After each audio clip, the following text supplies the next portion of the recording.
ഇപ്പോൾ ഈ പത്രങ്ങളിലും അതുപോലെ മാധ്യമങ്ങളിലൊക്കെ വരുന്ന ഒരു ആത്മഹത്യക്ക് ശേഷം അതിൻ്റെ ഫോളോ അപ്പ് ചെയ്തുകൊണ്ട് വരുന്ന, ചിലപ്പോഴൊക്കെ പിന്നെ ഡെഡ് ബോഡിയെ തന്നെ ഇങ്ങനെ ലൈവ് കവറേജൊക്കെ ചെയ്തു വരുന്ന പല സംഭവങ്ങളും നമ്മൾ ശ്രദ്ധിച്ചിട്ടുണ്ട്. ഈ ഓൺലൈൻ മാധ്യമങ്ങളിൽ തന്നെ പലരും ഇതിൻ്റെ പിന്നാമ്പുറങ്ങളിലേക്ക് പോയി ആ ചാറ്റും അതിൻ്റെ സ്ക്രീൻഷോട്ടൊക്കെ പുറത്തു വിട്ട് വീണ്ടും വീണ്ടും ആക്രമിക്കുന്ന ഒരു രീതി. ഇത് എങ്ങനെയാണിത് ബാധിക്കുന്നത്?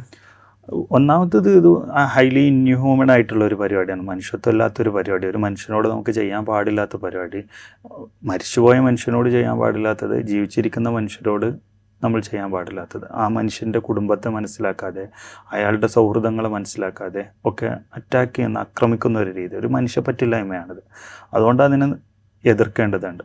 രണ്ടാമത് ഞാൻ പറഞ്ഞു വെച്ചല്ലോ, കോപ്പി കാറ്റ് സൂയിസൈഡ് എന്ന കോപ്പി കാറ്റ് സൂയിസൈഡുകൾ നടക്കും. നമ്മൾ സുശാന്ത് സിംഗ് രാജ്പുത്ത് മരിച്ച സമയത്ത് അതേ പാറ്റേണിൽ കുറേ ആത്മഹത്യകൾ നടന്നിരുന്നു, കോപ്പി കാറ്റ് സൂയിസൈഡ്. പ്രത്യേകിച്ചും സെലിബ്രിറ്റീസ് മരിക്കുന്നതിന് ശേഷമാണ് ഈ കോപ്പി കാറ്റ് കൂടുതലായി വരിക. കോപ്പി കാറ്റ് സൂയിസൈഡിൽ സുശാന്ത് സിംഗ് മരിച്ച സമയത്ത് നിങ്ങൾ ശ്രദ്ധിച്ചിട്ടുണ്ടാവും, വീഡിയോയിൽ ഡമ്മി അടക്കം ഉണ്ടാക്കിയിട്ടാണ് എങ്ങനെയായിരുന്നു അത് സംഭവിച്ചത് എന്ന് വിശദീകരിച്ചിട്ടുണ്ടായി. ഒരു മനുഷ്യൻ്റെ ഡമ്മി കോലം ഉണ്ടാക്കിയിട്ട് അത് കൃത്യമായി അവർ കാണിച്ചുകൊണ്ടിരുന്നു. അന്ന് കോവിഡ് കാലമായിരുന്നു. അപ്പോൾ പ്രത്യേകിച്ച് വേറെ വാർത്തകളില്ലാത്തത് കൊണ്ട് അതൊന്നു എല്ലാവരെയും ഫീഡ് ചെയ്തുകൊണ്ട് ഫുൾ ടൈം ലൈവിൽ TV ഇത് കണ്ടുകൊണ്ടിരിക്കാൻ പാകത്തിലാണ് അന്നത്തെ വാർത്തകൾ വന്നുകൊണ്ടിരുന്നത്. അത് ഈ ട്രഡീഷണൽ മീഡിയാസ്, ലെഗസിയൊക്കെ അവകാശപ്പെടുന്ന മീഡിയാസും അങ്ങനെ തന്നെയാണ്. ഒട്ടും അല്ലാത്ത ഇപ്പം വരുന്ന പുതിയ സോഷ്യൽ മീഡിയയിൽ വരുന്ന പേജുകളിൽ വരുന്ന താൽക്കാലികമായിട്ട് ഡെവലപ്പ് ചെയ്തിട്ടുള്ള പുതിയ മീഡിയകളാണെങ്കിലും അങ്ങനെ തന്നെയാണ്. അത് നന്നായിട്ട് നെഗറ്റീവായിട്ടാണ് ബാധിച്ചുകൊണ്ടിരിക്കുന്നത്. കോപ്പി കാറ്റ് സൂയിസൈഡ് കൂടും. ഒരു ഉദാഹരണം കൂടി എനിക്ക് പറയാൻ പറ്റും. ഏതാണ്ട് കോവിഡ് കാലത്ത് തന്നെ ഇതേ സമയത്ത് ഒരു കുട്ടി ലിസണിങ് കമ്മ്യൂണിറ്റിയിലേക്ക് വിളിക്കുകയാണ്. ഞങ്ങളിങ്ങനെ കോവിഡ് കാലമാണ്, എല്ലാവരും ഒറ്റപ്പെട്ട സമയമൊക്കെ ആയതുകൊണ്ട് ലിസണിങ് കമ്മ്യൂണിറ്റിയുടെ നമ്പർ ഷെയർ ചെയ്തേക്കാണ്, ആർക്കെങ്കിലും പ്രയാസങ്ങൾ ഉണ്ടാകുമ്പോൾ ആരുമില്ലെങ്കിൽ ഞങ്ങളെ വിളിക്കാമെന്നാണ്. അങ്ങനെ വിളിച്ചതാണ് ഒരു കുട്ടി. ആ കുട്ടി ഒരുപാട് നിരാശകൾ പറഞ്ഞു തീർന്നപ്പോൾ എനിക്ക് തോന്നി അയാൾ അത്രയും സിവിയർലി ഡിസ്ട്രസ്ഡ് ആണ്. അങ്ങനെ ആകുമ്പോൾ നമ്മളിങ്ങനെ പറയാറുണ്ട്, ഏറ്റവും പ്രയാസപ്പെടുന്ന സമയങ്ങളിൽ മനുഷ്യൻ്റെ ഉള്ളിലേക്ക് വരുന്ന ആദ്യത്തെ വിചാരങ്ങളിലൊന്ന് രക്ഷപ്പെടുക എന്നുള്ളതാണ്. രക്ഷപ്പെടുക എന്നുള്ളത് ഇൻവെർട്ടഡ് കോമയിലിടണം. ആ വിചാരം പലപ്പോഴും ഇവിടുന്ന് ബെറ്റർ ഓഫ് ഡെഡ്, മരിച്ചു കിട്ടിയാൽ നന്നായിരുന്നു എന്നുള്ള ഫീലിംഗ് ആകും. കുറച്ചും കൂടി ആക്റ്റീവായ ആളുകളിലാണെങ്കിൽ ആത്മഹത്യ ചെയ്യുക എന്നുള്ളത് തന്നെ ആയിരിക്കും. ഞാൻ ഈ കുട്ടിയോട് ചോദിച്ചു, മരണവിചാരങ്ങളൊക്കെ വരുന്നുണ്ടോ എന്ന് ചോദിച്ചു.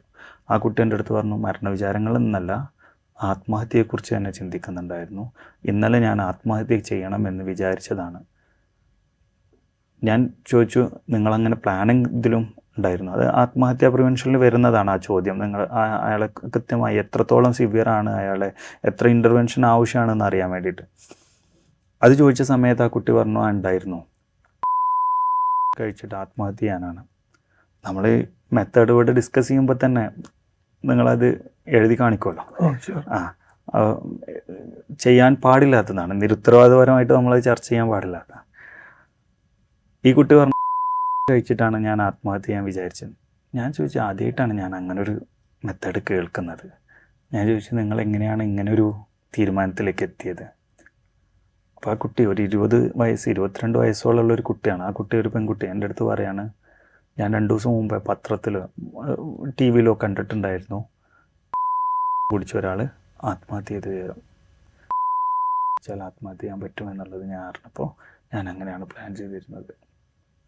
ആ വീട്ടിലെന്തോ സംഭവിച്ചു, ഭാഗ്യത്തിന് ആ കാര്യം നടന്നില്ല. ആ കുട്ടി അലൈവാണ്, ഇപ്പോഴും ആ കുട്ടി അലൈവാണ്.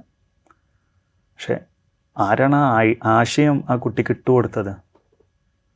വൾണറബിളായ ഇതുപോലെ ഉണ്ടായിരുന്നു. നമ്മളെ കോട്ടക്കലെടുത്ത് ഒരു ഉമ്മയും മോളും മരിക്കുകയാണ്. നിങ്ങളിതിൻ്റെ അടിയിൽ എഴുതി കാണിക്കണം. ആ കുട്ടി മരിച്ചതിന് ശേഷം എൻ്റെ അടുത്ത് ഒരാൾ, ആ സമയത്താണ് ഞാൻ എൻ്റെ PhD കംപ്ലീറ്റ് ചെയ്യുന്നത്. എൻ്റെ PhD ആത്മഹത്യ പ്രിവെൻഷനുമായി ബന്ധപ്പെട്ട വിഷയത്തിലാണല്ലോ. അപ്പോൾ എൻ്റെ PhD ടോപ്പിക്കും പത്രത്തിൽ എനിക്ക് PhD നേടി എന്നുള്ളതും വന്ന സമയത്ത് എൻ്റെ പരിചയത്തിലുള്ള ഒരാൾ എൻ്റെ ഈ ഫോട്ടോ സ്റ്റാറ്റസ് വെച്ചപ്പോൾ അതിൽ ഈ ആത്മഹത്യ എന്നുള്ള വേർഡ് കണ്ടിട്ട് അവർ എന്നെ വിളിക്കുകയാണ്. എൻ്റെ നമ്പർ അവരെടുത്ത് മേടിച്ചിട്ട് എന്നെ വിളിക്കുകയാണ്. എന്നോട് സംസാരിച്ചു, നിങ്ങൾ ആത്മഹത്യയെക്കുറിച്ച് PhD ഒക്കെ നേടിയ ആളല്ലേ, എനിക്കൊന്ന് ഇച്ചിരി നേരം സംസാരിക്കാനുണ്ട്. ഞാൻ പറഞ്ഞു, സംസാരിച്ചോളൂ, ഞാൻ കേട്ടിരുന്നു. ഇൻ്റർപേഴ്സണൽ സ്ട്രെസ്സാണ് അവിടെ, ഇഷ്യൂ നടന്നുകൊണ്ടിരിക്കുകയാണ്. കുറേ നേരം കഴിഞ്ഞു, കുറേ പറഞ്ഞ് കുട്ടി കരഞ്ഞപ്പോൾ ഞാൻ ലാസ്റ്റ് ചോദിച്ചു, നിങ്ങളും ഇതേപോലെ മരണത്തെക്കുറിച്ച് എങ്ങാനും ചിന്തിക്കുന്നുണ്ടോ? ആ കുട്ടി പറഞ്ഞ വാക്ക്, ചിന്തിക്കുന്നുണ്ട്. 2 ദിവസം മുമ്പ് നിങ്ങൾ പത്രത്തിൽ വായിച്ചില്ലേ, മക്കളെയും കൂട്ടി ഒരു ഉമ്മ ആത്മഹത്യ ചെയ്തത്. ഞാൻ ചിന്തിക്കുന്നത് അതുപോലെ ഞാനും ചെയ്താലോ എന്നുള്ളതാണ്. എനിക്കൊരു മോളുള്ളൂ, അതേപോലെ ആ മോളെയും കൂട്ടി ഞാനും ആത്മഹത്യ ചെയ്താലോ എന്നുള്ളതാണ് ഞാൻ ചിന്തിക്കുന്നത്. ഈ capability, acquired feeling of capability എന്ന് പറയുന്നത് സൂയിസൈഡ് തിയറിയിൽ പറയുന്നതാണ്. ജോയിനർ എന്ന് പറഞ്ഞ് തോമസ് ജോയിനറുടെ ഇൻ്റർപേഴ്സണൽ തിയറി ഓഫ് സൂയിസൈഡ് എന്ന് പറഞ്ഞിട്ട് ഒരു തിയറി ഉണ്ട്. അതിൽ 3 ഘടകങ്ങൾ പറയുന്നുണ്ട്. പെർസീവ്ഡ് ബേർഡൻസംനെസ്, ഞാൻ ഒരു ബാധ്യതയാണല്ലോ എന്നുള്ള തോന്നൽ. അപ്പം എൻ്റെ ഭർത്താവിന് ഞാനൊരു ബാധ്യതയാണല്ലോ എന്നത്, എൻ്റെ കുടുംബത്തിന് ഞാനൊരു ബാധ്യതയാണല്ലോ എന്നുള്ള തോന്നൽ. അല്ലെങ്കിൽ എനിക്കൊരു രോഗം വന്നു കഴിഞ്ഞാൽ ഞാൻ എൻ്റെ മക്കൾക്ക് ബാധ്യതയാവുമല്ലോ എന്നുള്ള തോന്നൽ.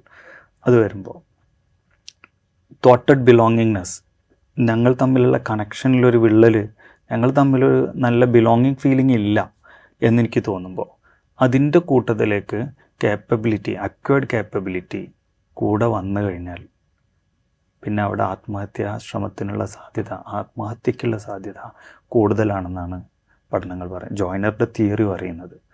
ആ കുട്ടിയുടെ കേസിൽ അത് ഞാൻ കാണുന്നുണ്ടായിരുന്നു. ഞാൻ പെട്ടെന്ന് തന്നെ ഇടപെടുകയും ആ കുട്ടിക്ക് സഹായം, സൈക്കോളജിക്കൽ ഹെൽപ്പ് ഞാൻ കണക്ട് ചെയ്ത് കൊടുക്കുകയും ചെയ്തപ്പോൾ ആ കുട്ടി ഇപ്പോഴും ലൈവാണ്, ജീവനോടാണ്. പക്ഷേ ആ സമയത്ത് ആ കുട്ടി അനുഭവിക്കും, ഇവരൊക്കെ മരിക്കുമായിരുന്നു എന്നൊന്നും എനിക്കറിയില്ല. പക്ഷെ ആ കുട്ടികൾ അനുഭവിച്ചൊരു സംഘർഷാവസ്ഥ, കുട്ടിയെന്ന് പറയാൻ പറ്റില്ല, ഒരു മോളുള്ള ഒരു ഉമ്മ അനുഭവിക്കുന്നൊരു സംഘർഷാവസ്ഥ, അതേക്കുറിച്ചാണ് നമ്മൾ നോക്കേണ്ടത്. അതിലേക്ക് മാധ്യമങ്ങളുടെ ഒരു പങ്കുണ്ട് എന്നുള്ളതാണ് പ്രശ്നം. ഈ ഇറസ്പോൺസിബിളായി അനാവശ്യമായി മൈന്യൂട്ട് ഡീറ്റെയിൽസ് വരെ കൊടുത്ത് എന്തിനാണ് മറ്റൊരാളെ വൾണറബിൾ ആക്കുന്നത്? എന്ത് നേട്ടമാണ് അതുകൊണ്ടുണ്ടാകുന്നത്? നമ്മളെടുക്കുന്ന എഫേർട്ടിന് എന്ത് നേട്ടമെന്ന് നോക്കട്ടെ. അതൊന്ന് മാധ്യമപ്രവർത്തകർ ചിന്തിക്കുന്നത് നല്ലതാണ്. അങ്ങനെ ആകുമ്പോൾ ഞങ്ങളെടുക്കുന്ന സൂയിസൈഡ് പ്രിവെൻഷൻ എഫേർട്ടുകൾ കുറച്ചുകൂടെ സക്സസ്ഫുൾ ആവും.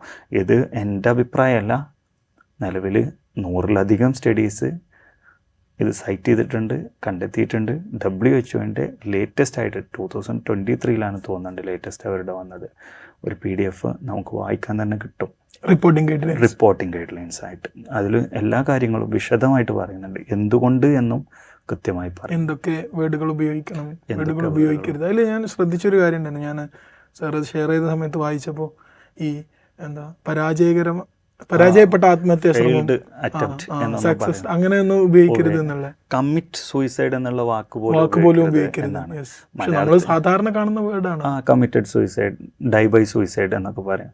അങ്ങനെ പറയരുത് എന്നാണ് മലയാളത്തിൽ നമുക്ക് പകരം ഉപയോഗിക്കാം. മരിച്ച നിലയിൽ കണ്ടെത്തി എന്ന് പറയുന്നതാണെങ്കിൽ ഓക്കെ, അല്ലെങ്കിൽ മരിച്ചു എന്ന് പറഞ്ഞാൽ മതി, കണ്ടെത്തി എന്ന് പോലും പറയേണ്ട ആവശ്യമില്ല. മരിച്ചു എന്ന് പറയണമെങ്കിൽ അത്ര പറഞ്ഞാൽ മതി, അതിലപ്പുറത്തേക്ക് പോകേണ്ട ആവശ്യമില്ല. ഇത് ആളുകളുടെ കൗതുകത്തെ ഇങ്ങനെ ഫീഡ് ചെയ്തിട്ട് സെൻസേഷണലായിട്ട് പോകുക, അത് നല്ല രീതിയല്ല. അത് ഒരാളോട് മാത്രം നമ്മൾ പറഞ്ഞാൽ അവരത് കേൾക്കൂല, കാരണം മറ്റുള്ളവരും അങ്ങനെയാണല്ലോ, അപ്പോൾ ആ പത്രത്തിനാണല്ലോ. പക്ഷെ അതുകൊണ്ട് ഗുണമില്ല. ഇത് വായിക്കുന്ന എൻ്റെ വീട്ടിലെ കുട്ടി ചിലപ്പോൾ ഈ കാരണം കൊണ്ട് ഒരു ആത്മഹത്യക്ക് വൾണറബിളായി പോകും. അപ്പോൾ ഞാൻ ഈ പത്രം വാങ്ങണോ എന്നുള്ളത്, അല്ലെങ്കിൽ ഞാൻ ഈ ഒരു ചാനൽ സബ്സ്ക്രൈബ് ചെയ്യണോ എന്നുള്ളത് ഞാൻ ചിന്തിക്കുക. അത്രയും അപകടകരമാണ്. എൻ്റെ വീട്ടിലിരിക്കുന്ന മറ്റൊരാൾ ഇതിന് വൾണറബിളായി കൊണ്ടിരിക്കുകയാണ്. ഞാനിത് സബ്സ്ക്രൈബ് ചെയ്തത് കാരണം, പെയ്ഡായിട്ട് എൻ്റെ കൗതുകം ഞാൻ ഫീഡ് ചെയ്യുന്നത് കാരണം സംഭവിക്കുന്നതാണ്. അപ്പോൾ അതേക്കുറിച്ച് നല്ല ഉത്തരവാദിത്വത്തോടു കൂടി ചിന്തിക്കണം എന്നുള്ളതാണ്. മാധ്യമപ്രവർത്തകരാണെങ്കിലും സൊസൈറ്റി ആണെങ്കിലും, സൊസൈറ്റിയേക്കാൾ കൂടുതൽ നമ്മളാണല്ലോ ഇതിന് എൻടൈറ്റിൽഡ് ആയിട്ട്, ഓരോ പ്രൊഫഷണലുകളാണല്ലോ. അപ്പോൾ അവരതിൻ്റെ ഉത്തരവാദിത്വം എടുക്കണം എന്നാണ്